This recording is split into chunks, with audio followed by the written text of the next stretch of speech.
Hello, world. Welcome back to D&D Beyond as we play our final episode of House of Lament, the absolutely incredible adventure in Van Richten's Guide to Ravenloft. This has been an absolute blast. Thank you guys so much for being on the journey with us in this nice little 5-episode mini. I like to keep them tight, short and tight. That's how I like my Dungeons and Dragons.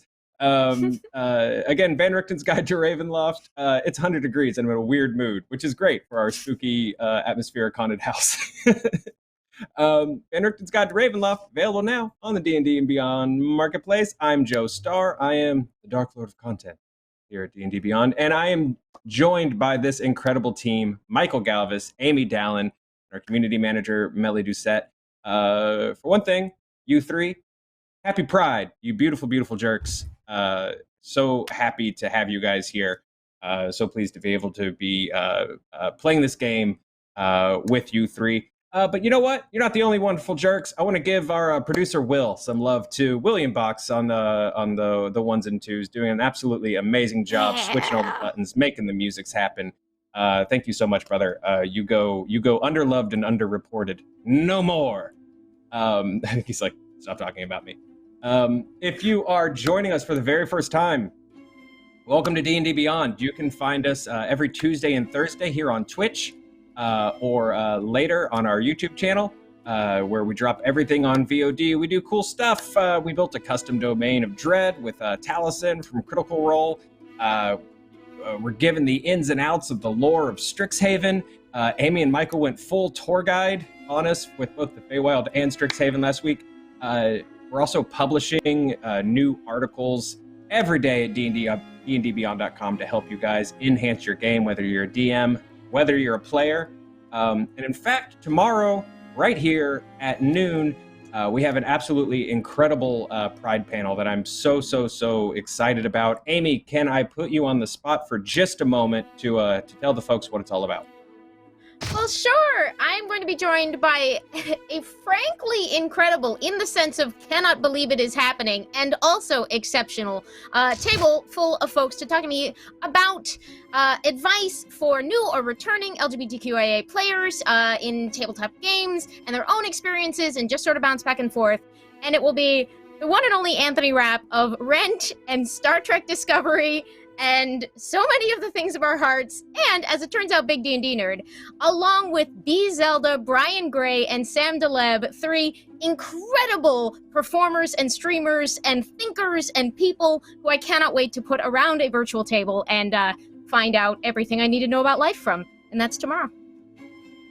Super excited about that. I can't, the uplifting message doesn't necessarily go with the spooky haunted house music, but you roll with what you got. Look, we say it every day here. D&D is for everyone. You're welcome at the table. Find your game. Join our Discord. There's a community waiting for you. That sounds like a weird sitcom theme lyric, but there is. This game's for absolutely everyone, and it'll make your life better. Please jump in and play. We're waiting for you to join. All that said, with a quick thank you to Wes and the team of Wizards for birthing this book and this adventure. I have rambled enough. This was my longest, most ridiculous, worst intro of all 5 episodes. I did not stick this landing, but 4 out of 5 ain't bad. It's the heat. It's absolutely the Blame heat. the heat. And speaking of the heat, happiest, friendliest introduction to be like, everyone is welcome except possibly Rip. And speaking of that, let's get sad scared and let's return one more time to the House of Lament. Because it is a lively party inside the Smiling Oyster. The smells of roasted meat and exported, and probably smuggled spices mixed with the smell of mead-soaked furniture and cedar. There's a play what you can jam session that started on a very nervous-looking raised stage. And by stage, I mean more of just like a collection of barrels that just haven't yet fallen over from the weight of being danced on by drunk singing sailors that are all kind of doing their best to play mostly the same sea shanty. Among those sailors, among this just mass of life, at the Smiling Oyster. The ship, the Spray, waiting at the docks, is one sailor, a gnome named Rip, joined by her good friend Lazarus, the quartermaster of another ship, the Swimming Mammoth, who is seeing her friend off for her voyage with one last drink. My love, here's to you. She raises her mug of rum. But I've been cheersing enough. What are you cheersing to, Rip? I cheers to me as well. No, that's Huzzah. no. We're not doing that. I joke. And she'll have stopped just short of the actual sip as she watched Lazarus' reaction to that.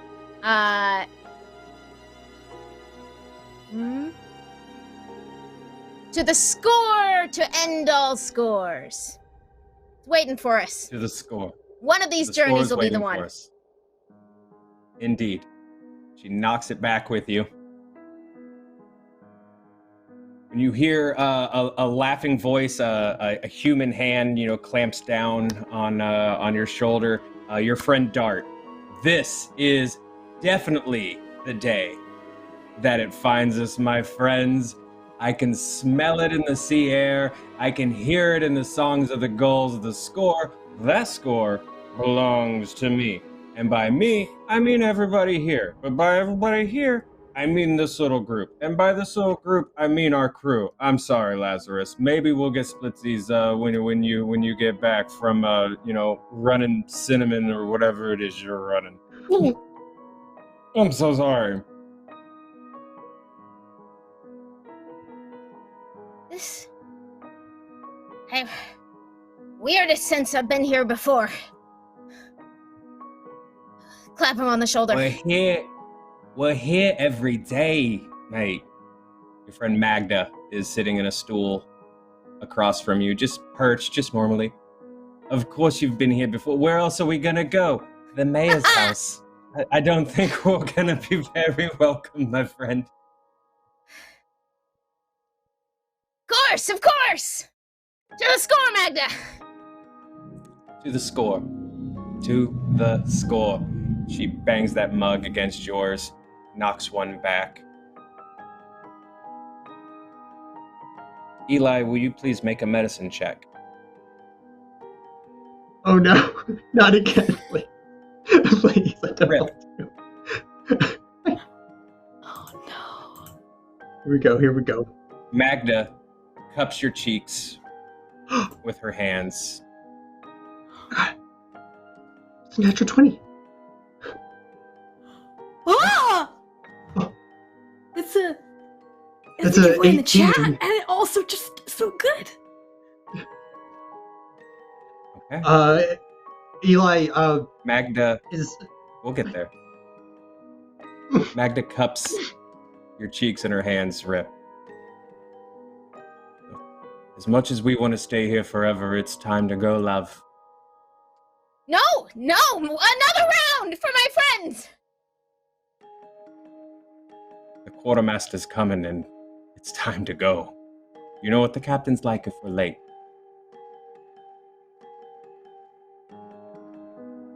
Just one more! And one more song!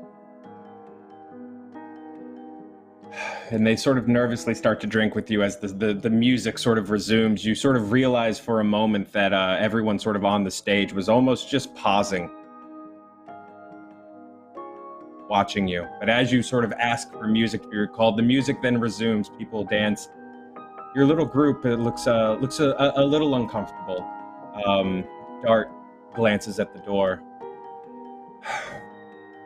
Finish that drink quick, Rip. He's here, and you see him in the doorway, a uncomfortably tall, slender figure in butler's livery.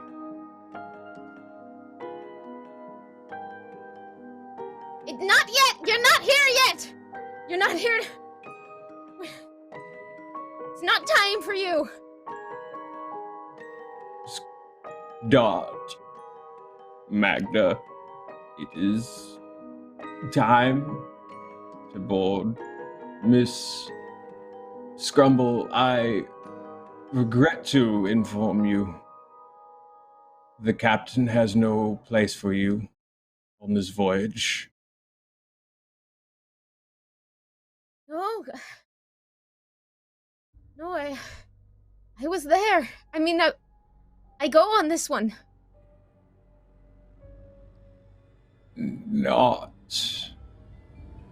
this time. You can't leave me Miss behind. Scrumble.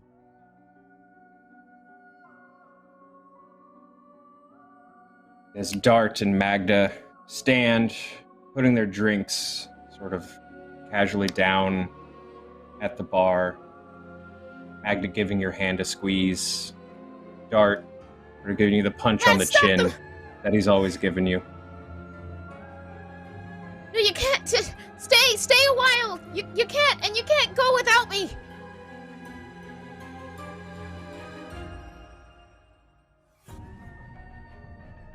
Bon voyage. Can I hold them back?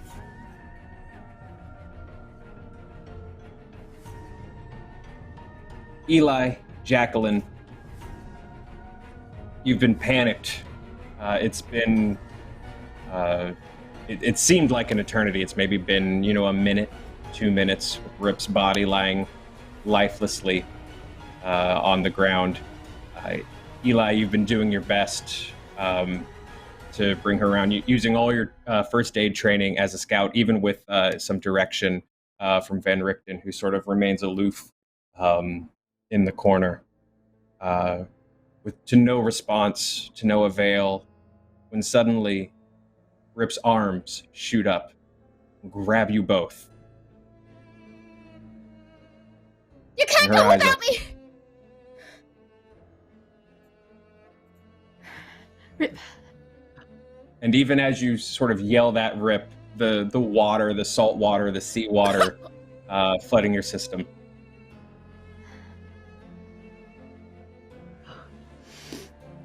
You did it. You did it. Good one, Eli. Rip. Where am I?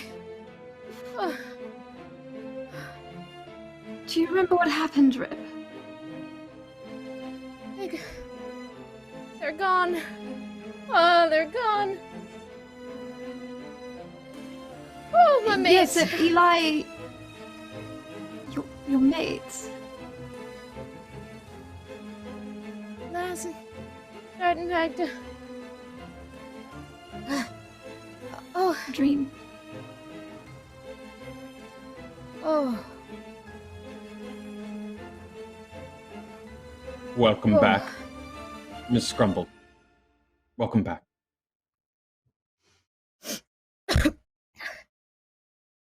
Right. Sorry about that. Played some tricks on me. Is Eli still terrifying looking? He's not. I'm imagining all kinds of things. You alright there, lad? Perhaps. Oh yeah, I'm perfectly fine. You took a pretty nasty fall. Is your head okay? Oh. Everything where it ought to be, I suppose. And as glad as I am to see you awake, Miss Scrumble, we don't have much time. Can you feel it like I can? The house. Yes. Ms. Montag, you found the Witchstone, I presume? Yes, I did, and we have to, I think, anyways, I mean, it was just a stone, but Regan and Bastion Halvrist stuck here somewhere. We're supposed to find them, get them out, and that's supposed to be our way out as well. Regan and Bastion? Yes. I don't quite understand it either, but I trust it. So we have work to do. Yes. Very well. Got to get you all out of here. Right. Oh. I see the witch stone. Perhaps in time. We really need to. I mean, we've just spent all this time looking for it. I mean, I just want to take a look at it.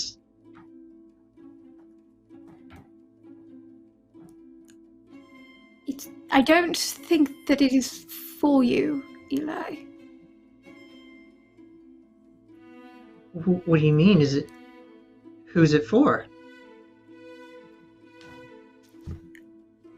I'm not entirely sure, but I didn't quite share the full truth this last day or so when I was out on the patio, or the balcony rather, yesterday and today. I didn't go out there myself. I don't know how I got there, actually. I have no memory of it at all. It's like it was drawing me to it.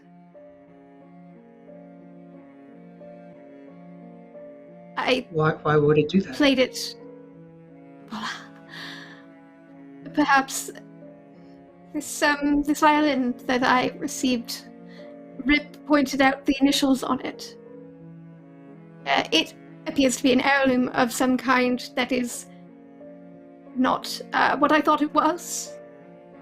I think that it is perhaps more connected than we previously thought, but that seemed to be the key. So I don't know if you'd be able to really get anything out of the Witchstone, but you may be able to get something out of Regan and Bastion and helping save them. Sure. Okay. Eli just looks a little suspicious. I guess if you feel it's best that only you get to have it, then so be it. Good. Is it something you can have? Is it something you can carry? The Witchstone. No.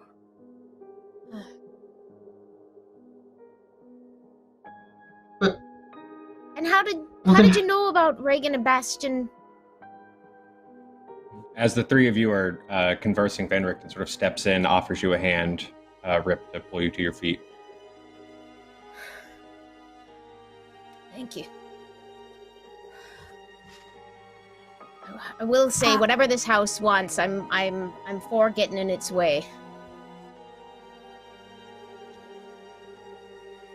Yes, so we have to sort this out. So all we know so far is the voice in the ballroom and the thing in here, which seemed to be the husband. So that leaves us then with the entire rest of the house. Any ideas?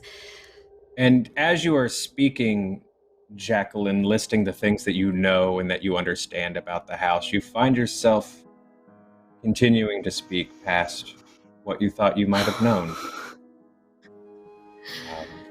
The children's bedroom is on the 3rd floor, and that's where they can be found.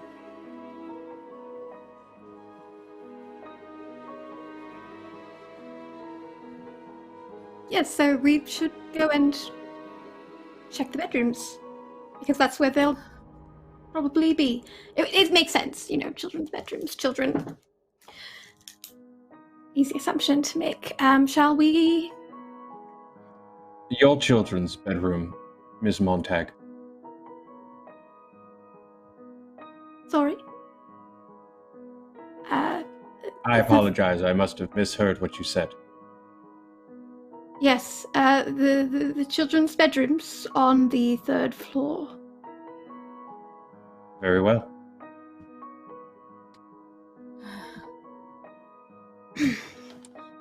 Young Eli, perhaps we'll find your friend as well. I can't promise anything, but we can hope, can't we? Well, sure. I mean, we could always keep looking for him if he's not there either. Very well. So let's carry on then. Also, I'd like to quickly just run back downstairs to the parlor because we had that doll. So I'm just gonna go and see if it's there and maybe bring it with us. That might be helpful, or it could be bad. I don't know. Okay, so you walk back through the master bedroom. You pass the bed where Lauren Halfrist once laid, and as you get to the doorway, you hear it once more. That cough. We should all come out now. We should probably just leave this one closed. I'll follow. Come on. Yeah, I'll follow along as well. Okay. Van Richten follows as well. Hey, I'm gonna close the door. Is there like a key in the lock? Just out of curiosity. No. Okay. And then I want to go get that doll. Okay. The four of you head down the hallway, taking that corner, and as you look around the corner, you see the stairs, nothing blocking you, on your way to the foyer. You walk down the stairs, past the statue, the antlered hawk, and back to the parlor. And as you're beelining for that doll. Yep. Perfect. You're beelining for the doll. Van Richten sort of starts to gather up a lot of his notes and sort of packing them back into this little like medicine bag that he carries.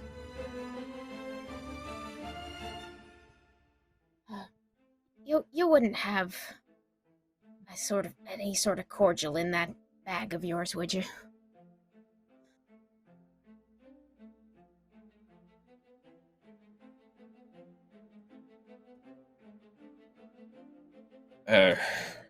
Of course. And he sort of goes through it for just a moment.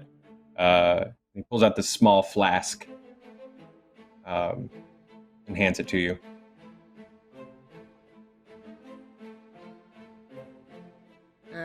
Is this alcohol or healing? Or something else? Or can I tell? Oh, so you take a look at the flask. It's a sort of a fairly nice looking silver flask. There's an E engraved on it. When you sort of pull the cap open, it's definitely whiskey. That'll do. And as Rip takes that swig, and he sort of puts up his hand and, please, you may need it. As you guys sort of feel different, like the moment you entered the parlor almost, things just sort of like felt a little different, a little less heavy. And if you actually listen for it, you miss it and it's gone. But just at the edge of hearing and sort of at the edge of awareness and perception, the three of you hear the sounds of a violin playing. Jacqueline, you know that is Theodora playing. And if you haven't hit it already, would the three of you please take a long rest?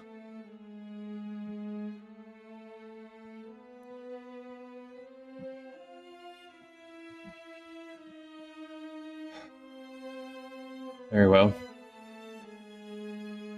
Ms. Moltag, you have what you came for? Yes, I think we do. Are we ready? Hopefully this is... I want to say that this is going to be simple work, but I assume that there's going to be horrible troubles awaiting us, as has been the case in the rest of this place. So steel ourselves. Indeed, I am your servant. That's quite a change. not everything in... Rip, are you comfortable taking Oh, the this lead? whiskey fixed me up quite nicely. Right. If you don't mind, if we could take a quick few minutes. I've just been thinking that maybe it'd be helpful if we had another friend with us. Oh, what do you mean exactly?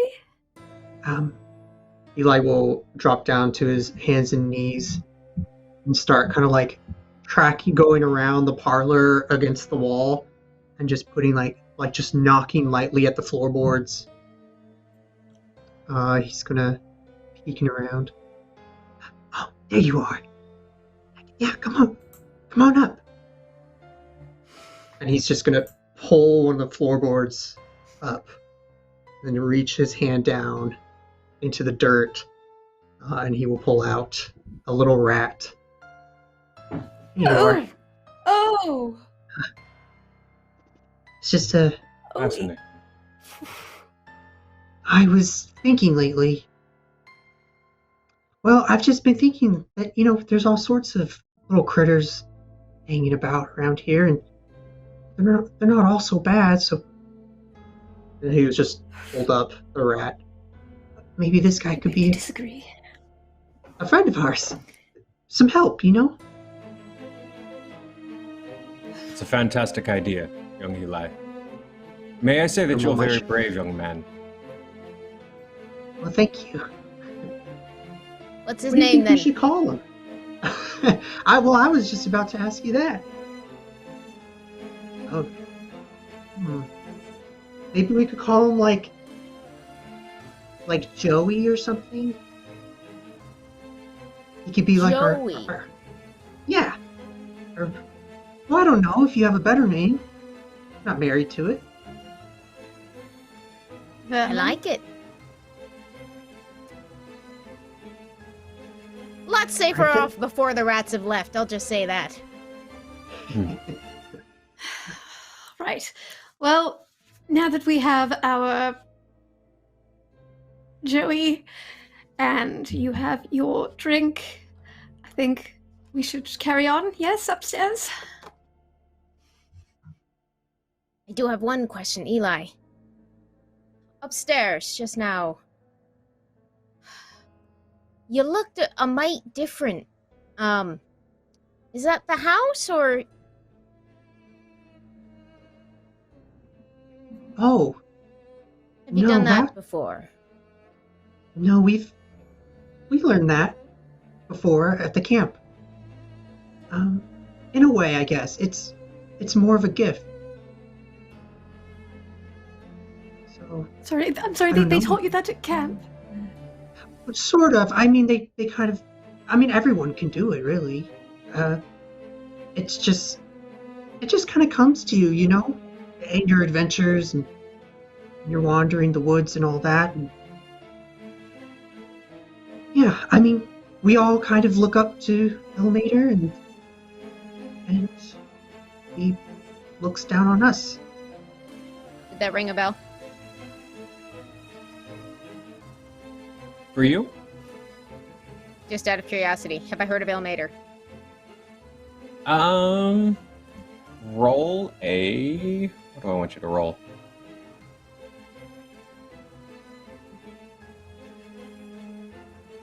Roll a history check.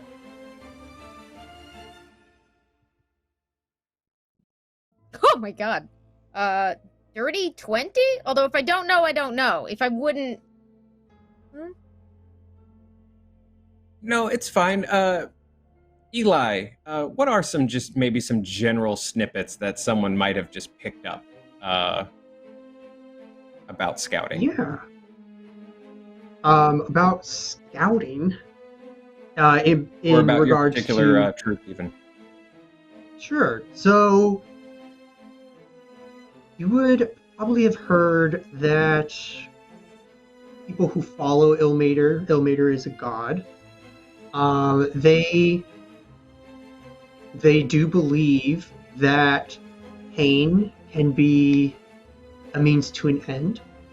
It's not necessarily a bad thing to experience pain. especially when it is self-inflicted for the sake of the greater good, or you inflict it upon creatures that deserve it. Because there's a finite amount of pain in the universe. So the more that there is, the sooner it can come to an end. You also know, Rip, just from various tales of, folks that ran away from maybe wealthier households and things like that to start over with a life at sea, that cults to this god, especially youth-focused cults, were very popular about 40 to 50 years ago.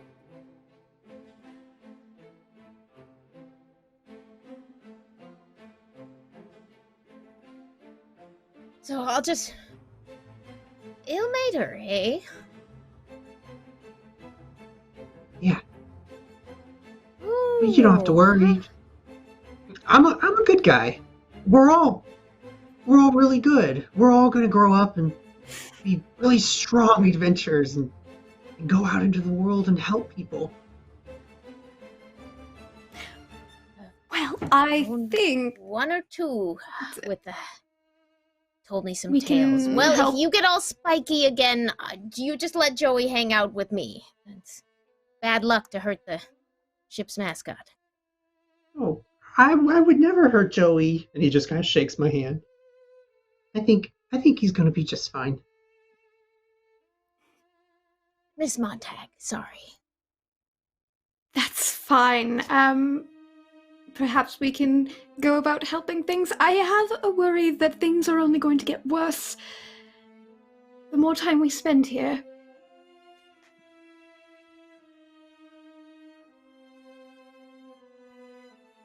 I'll Where go would you first. guys like to head?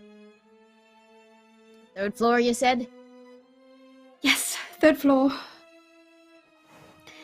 Children's bedrooms.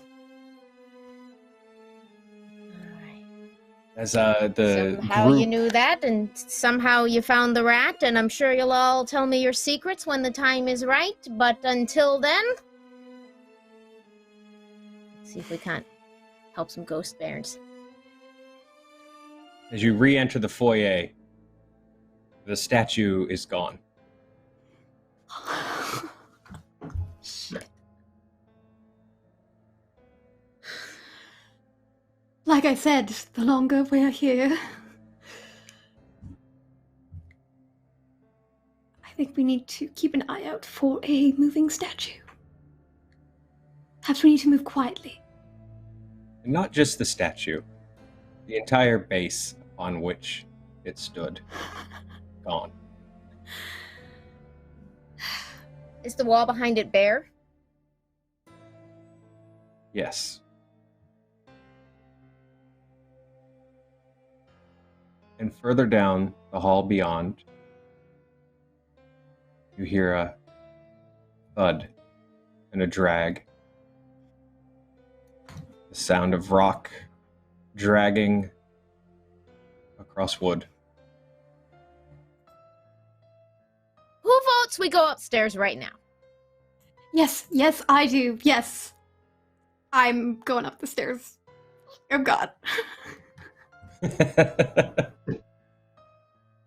I'm assuming everyone follows. We'll follow. As the group is heading up the stairs, you see the almost a serpentine form of this of the statue dragging itself back into the foyer, twisting the top of the statue up after you. Its jaws opening, cracking stone, plaster, and rock falling away from the statue as it pulls itself from the mouth of the statue, Jacqueline, reaching towards you.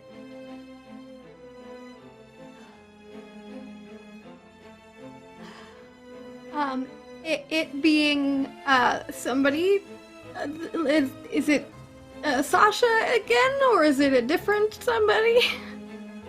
It is Sasha again. Okay. Oh, I thought we were done with that. Do we continue running? Or, you know what? I'm gonna set up the violin and just really try to focus first on calming myself, but then also I'm gonna play a song from our childhood, something that his human mother would sing. Not something she would ever have sung to me, but I will play it and cast Calm Emotions. And have it make a charisma save. Okay.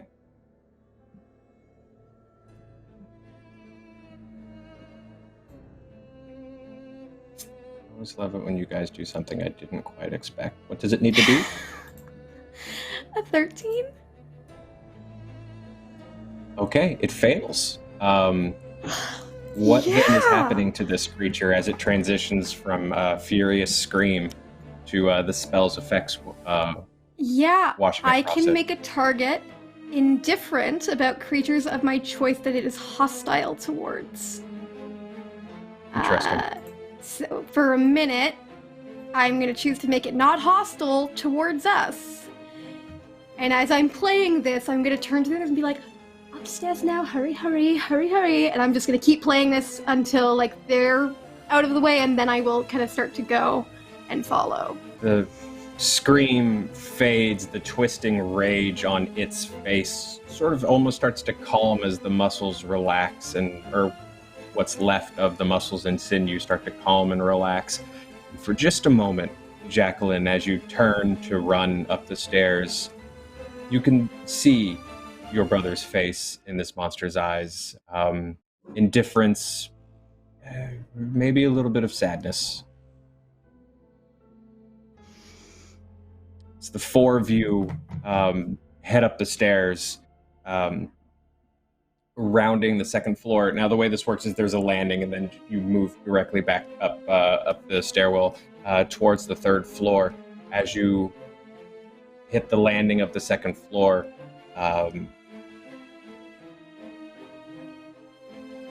you hear just this like low moan start to fill the hallway as it comes around the corner from the office. Your brother Seraphin, Jacqueline, not within distance, but approaching. Why did I kill two brothers? Too many. Way too many. Cool. Well, I have to maintain concentration on the first spell. I mean, Mhm. I'm gonna wait, see. Is anybody else gonna do something first? You can do something. Running for your lives is also an option.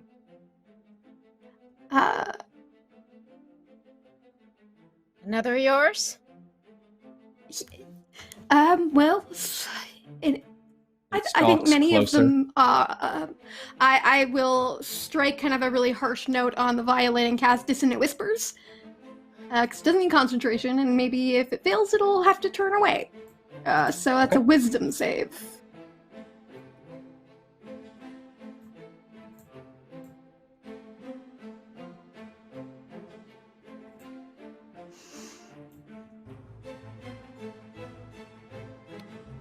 What does it have to be? 13. Okay, not a good day for my roll so far. It fails. Yeah. So yeah, it has to move its movement away from me. So in that time, I'm gonna be like, all right, keep moving, and just kind of pushing everybody else along from behind to just give us an opportunity to run. Amazing. As you hit the chord on the violin, the spell takes effect, and as it takes another step towards you, it's almost like yanked back as you can see the form of Theodora Halfrist grabbing it by the back of the neck, preventing it from moving closer. And the four of you make your way to the third floor hallway, which is dark, dusty, and for now, quiet. How many doors?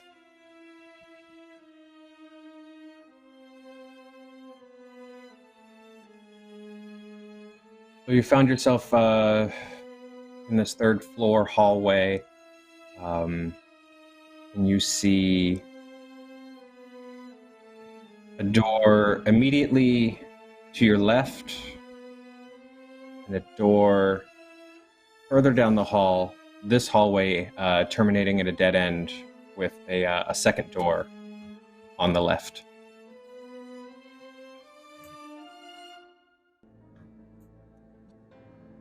Miss Montag, to the left, as your dad would say.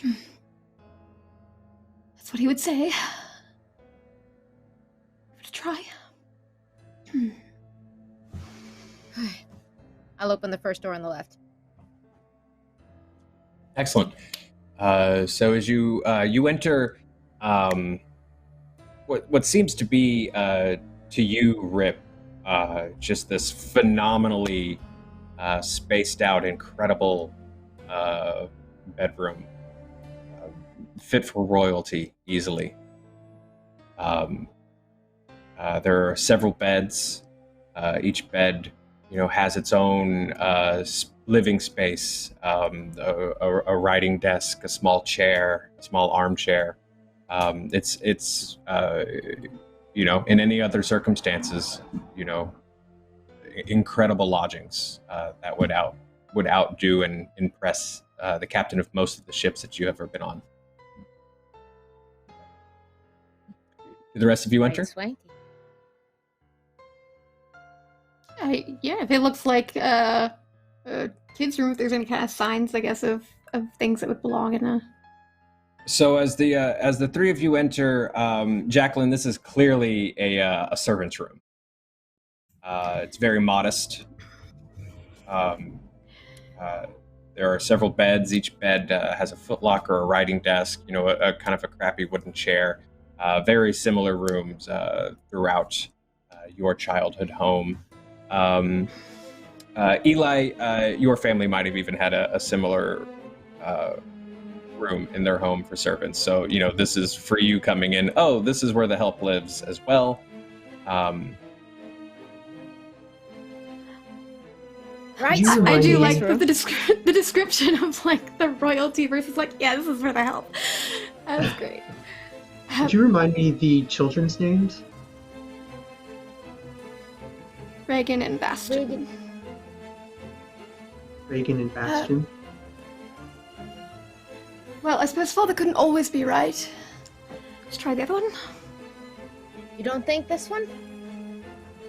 Well, maybe they're hiding. Put the children into such pitiful quarters. Pitiful. Hey, Reagan. I'd like There to is see a- you Hey, right there. Bas- Nice. You can come out. We're friends. Right. There is a Kids. door at the end of this room, in the direction that the hallway terminated. With everything It going is on, shut. maybe they're just scared. I'm gonna walk across the room to the door. We have to check. I mean, this isn't their room, but we have to check. No, open the door.